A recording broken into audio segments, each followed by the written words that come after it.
G'day guys, welcome back to the channel, and today we are here to talk about every single team's pass mark going into 2026. So what I mean by that is what I think every single team should be able to achieve going into 2026, or else it is a failed campaign. So let's get straight into it. We'll start alphabetical order. We'll start with the Adelaide Crows. Of course, had a great season last year in the minor rounds, but when it got to finals, that was pretty much a big failure. I am saying Adelaide need to make the grand final in 2026 to be a passable mark for a campaign for them. Now, they didn't do much in the trade period, held on to a lot of players, especially older ones like Walker, to push for a flag. They finished top of the ladder before going out in straight sets in final, like I pretty much mentioned, and were flag favourites for the majority of the latter parts of the 2025 season before finals came. So, for me, I think the Crows should be challenging for a premiership. At the very least, they should be there on grand final day. I don't think there should be any sort of excuse for that. They were very good in last year's campaign and should be up there when whips are cracking at the end of the season. Should be there on the last week of September. Next up, we get to Brisbane, and I think it's pretty obvious with this one. They should be going for 3 in a row. They have arguably got a better list than what they did have in 2024 and 2025, so I think they should be going once again. They've picked up Allen and Draper, which are absolutely massive gets, and another year into their younger players like Levi Ashcroft, Will Ashcroft, Darcy Wilmot, Kai Lohman, so many young stars. I don't see why they can't compete again. So for me, I think they should be going for a three-peat, and I mean, they could keep on going. It's pretty scary what they're building up there at the Lions. Now to Carlton, and yes, they had a lot of big losses in the off-season, but I think they should be heading to, at the very least, wildcard round for the Blues. They lost the likes of Curnow, De Koning, and Silvani in the off-season. However, they do seem to be heading in the right direction in my mind, with some mass changes on the board side of things in the coaching box, and I think they've got some quality ins on the team side of things. Chesser, Reedy, Haywood, and Ollie Florent, I think all of them fill vital roles for the Blues, and I think they can rebuild and at least make at least a 10th spot or a 9th spot, be there in wildcard weekend. Now, they simply need Harry Mackay to have an injury-free campaign for them to do this, but if he can, then I think the Blues can challenge for a final spot. Now, there has been a lot of turnover, but simply the fact is that Carlton still have to be competing in this season, or Michael Voss's job could be up for grabs, because they've kept the faith with him for this season. There are a few coaching candidates out there. Adam Simpson's joined Carlton as an assistant coach, so he could potentially be ready to take the reins if he is needed, and Ken Hinkley said he's going to take 12 months off, so he may want a job in 12 months' time. So I think it's a very important year for Carlton. They simply can't just lie on their morals and finish outside the bottom 10. At the very least, they should be there on wildcard weekend. Next, we get to Collingwood, and, well, I think they should be challenging for a premiership and should be going for the flag in 2026, and I've got a couple of reasons why. They've invested heavily in on the now. They went big in the last couple of trade periods by giving away some of their draft picks for recruits that are known talent. I mean, the biggest one that comes to mind is Dan Houston. Had a pretty poor first year for Collingwood, so he needs to respond similar to how Lachie Schultz did this year, so I think that they need a couple of them to fire. But throughout the first half of the 2025 season, the Pies were pretty much the premiership favourites, and pretty much no one saw that they could be beaten by anyone. So for me, I think they have to be there. They've cleared out some of their aging talent, although the majority of the ones that they did clear out weren't in their best 23. Maybe Myercheck, but other than really him, a lot of their older players are still in their best 23. So right now, this is when they have to fire. They have to try and get a flag in the next year or two, because if they don't strike while the iron is hot, 2023's premiership may be the only cup they get in their cabinet for the foreseeable future. Next up, we get to Essendon, and obviously a dreadful campaign, especially in the second half of the year after so many injuries, but they've picked up some really nice young talent. I think they should be aiming to finish outside the bottom 4. I think that would be a pass mark for the Bombers. Heavily invested in youth over the last coming years, which is good to see. Had a decent start to last campaign before injuries struck hard. Can't expect them to make finals. However, I think if they can keep a healthy list, they need to finish outside the bottom 4 in my eyes, and maybe they can sneak into 10th. But for me, if they can finish above 14th, I think that's a pretty good season for the Bombers and just develop their youth for another year. Now we get to the Dockers, and I think it's time this team makes an actual significant impact on finals. They have one of the most exciting lists in the AFL, Fremantle, and they had a really easy shot to at least make a semi-final last year and potentially have even gone further. They had the Gold Coast Suns, who had never played finals before, at home. It should have been not a walkover, but they should have won that game, and they didn't. They went out in the first final, and with a team that's got, yes, some young talent, but a really good team, one of the best spines in the competition, they should be competing as the last couple of teams in the competition next year. For me, I think they need to be, very least make a prelim final, be one of the final 4 teams in the AFL going into next year. They have the talent, they have the leaders, they have some of the best players in the game right now. So at the very least, they should be there on prelim final night. And if not, I think Justin Longmuir's job will be under fire. And I think it probably should be if they don't get that far, Fremantle. This team's been around in the league for nearly over 30 years now. They need to finally get a Premiership Cup in their cabinet. After that, we get to Geelong, always up there when the whips are cracking. We know this, and they made the grand final in 2025, so I think they should be, at the very least, winning the flag next year. I know I've said that about a couple of teams now, but I think the Cats should be there again. They've got the talent, they've got probably the best key forward in the game, got some of the better players in the AFL around the league at their disposal. There's no excuses for mine why they can't go and win the flag. They need to respond after a very poor grand final showing in that second half against the Lions, and they pretty much didn't show up after half time. So for me, they need to be winning the flag in 2026. Up next, we get to the Gold Coast Suns. So finally got their taste of finals football last season and got a win as well, which is great to see. Now, this may be a little bit big, but I honestly think they should be there on grand final day in 2026. I think they should be fighting for the flag next year. They've kept all their top talent, which is great to see, and they've added an A-grade player in Christian Petrarca, who has done it once in his career and would like to do it again in my eyes. All the stars seem to be aligning for mine, have great players all around the ground. No excuses why this team shouldn't be fighting for the flag next year in my eyes. And honestly, they could be a team to watch for 5-10 years. They've got so much young talent there, so much great players for the now. I think they're going to be a great team to watch for so many years.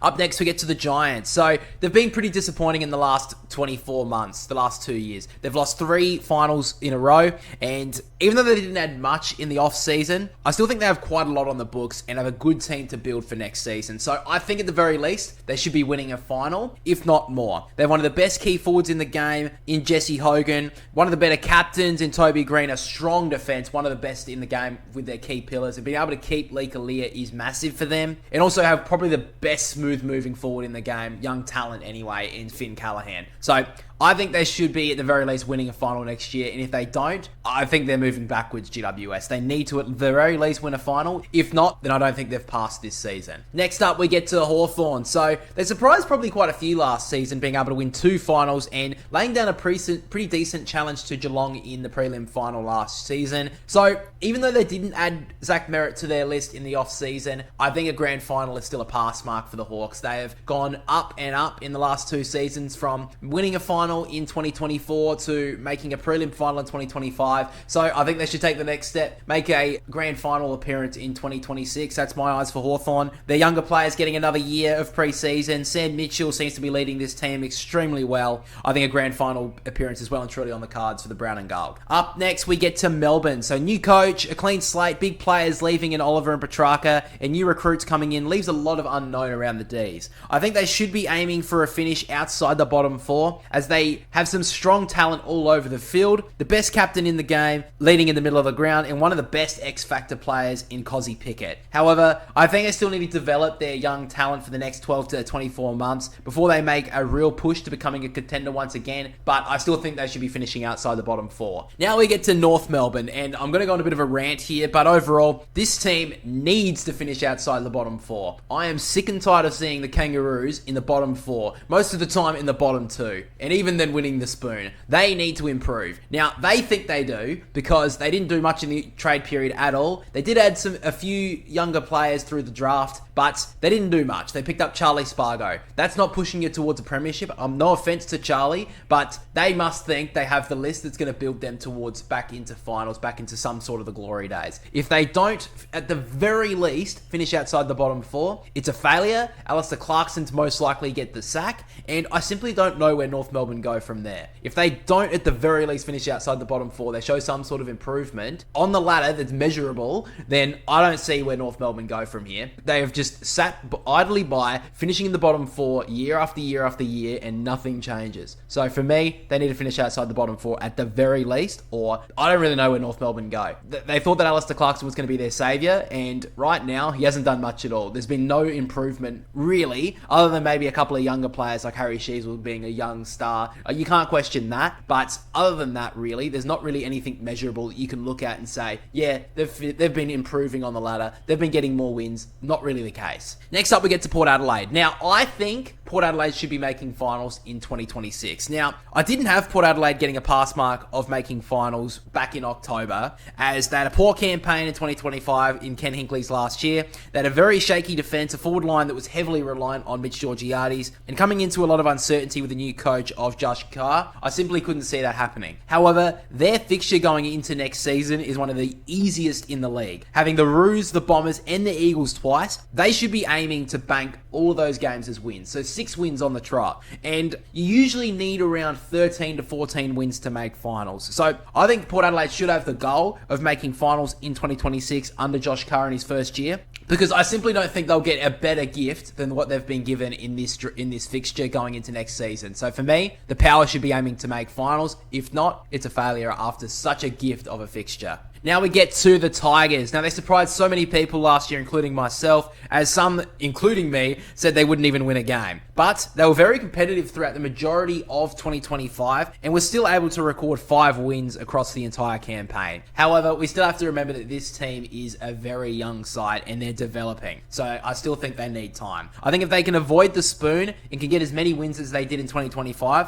I honestly think that that is a pass mark and a great step in the right direction for the Tigers. So avoid the spoon, get as many wins as they did last year. I think they're heading in a great direction, the Tigers. Now we get to St Kilda, one of the most active teams in the trade period, and have stocked up and should be ready to fight in 2026. Finals is a must. Simple as that. You don't be as ruthless as they were in the off-season of 2025 without wanting this team for the now. I can't say anything more than they need to make finals, at the very least. I think that's probably as far as I can go, as I still have some question marks around some of their young talent. Yes, Naz is an absolute star, but there are a couple of other ones that I've got some question marks on. But the players that they have picked up in this off-season shows to me this team should be there, at the very least, should be there for an elimination final in 2026, if not more. Now we move to my team, the Sydney Swans, and, well, they traded away a lot of their future to bring in Charlie Curnow, and they traded away a lot of big names at Sydney with Will Hayward and Ollie Florin, absolute teammate favourites. So they've made it clear that they want to bounce back from their 2024 disaster class on grand final day and should be challenging for something big. And I know this may be a little bit high for expectations for a team that missed finals in 2025,